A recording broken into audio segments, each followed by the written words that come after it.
Lock her up. Lock her up.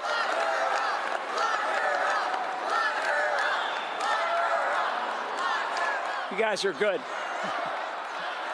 Damn right. You're exactly right. There's nothing wrong with that.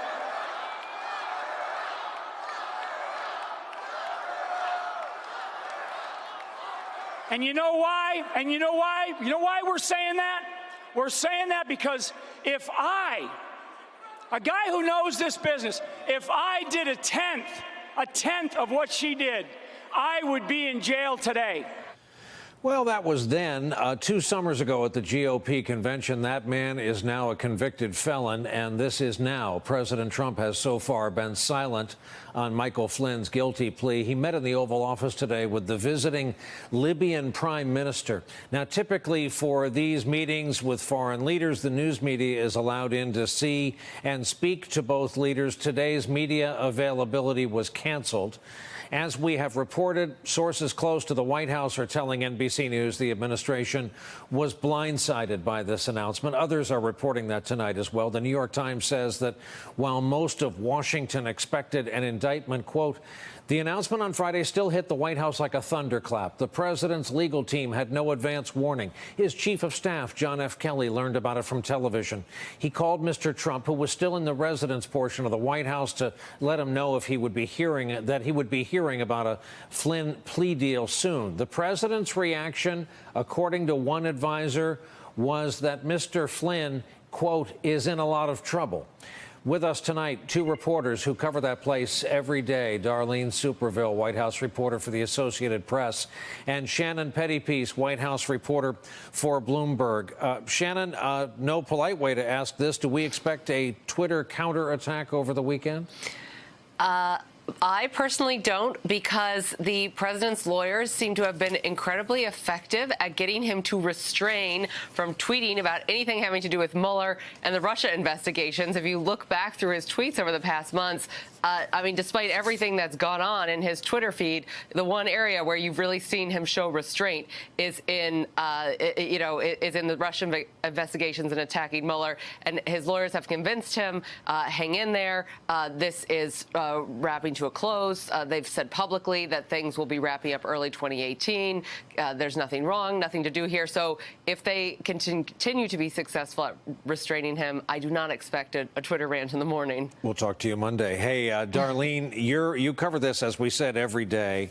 Can you remind the folks watching tonight how many of the president's troubles have been self-inflicted? For example, what of today was the result of self-inflicted wounds?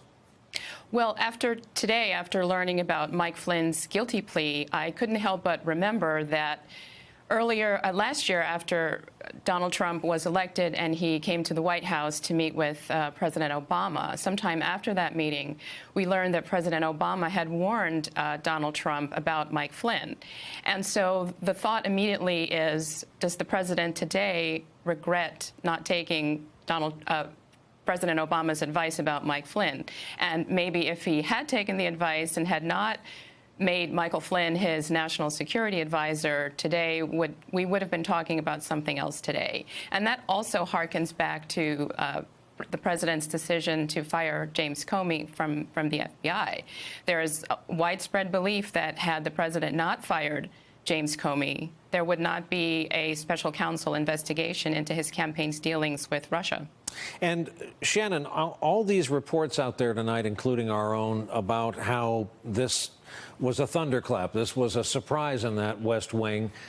Devil's advocate side of that question, how could it have been? A lot of news organizations had been preparing their Mike Flynn packages of coverage in anticipation. Yes, absolutely. I mean, everyone knew.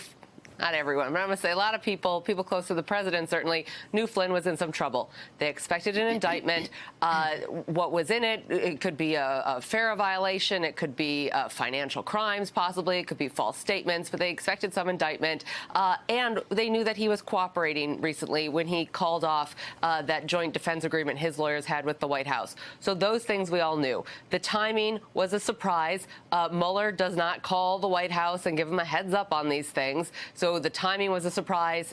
They did have to find out about it from TV News, and the guilty plea element was a surprise. But I will also say that Mueller is so crafty at laying these little nuggets throughout the court filings. The very senior White House official, the senior White House official, these little breadcrumbs that also catch everybody off guard. We've seen now with Manafort and with Flynn. Yeah, Chris Matthews tonight said it was like a beautifully choreographed ballet. Darlene, I hope you have a monitor where you are. Our graphics department has been shoveling a lot of coal tonight and put together a reminder of just what we've witnessed this week. Monday, Trump uses a racial slur at an event honoring Native Americans. Democratic leaders on Tuesday refused to attend the tax bill meeting. Chuck and Nancy. North Korea, by the way, launches an ICBM on Tuesday. Wednesday, retweets the anti-Muslim video. Thursday, rumors that he wants to replace Tillerson made public. And, of course, the other issue tonight is the vote taking place on the Hill.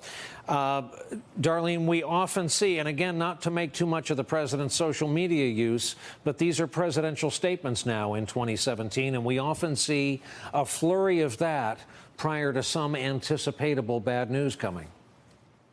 That's right. And I think it's quite possible that over the weekend we could see him tweet about Michael Flynn.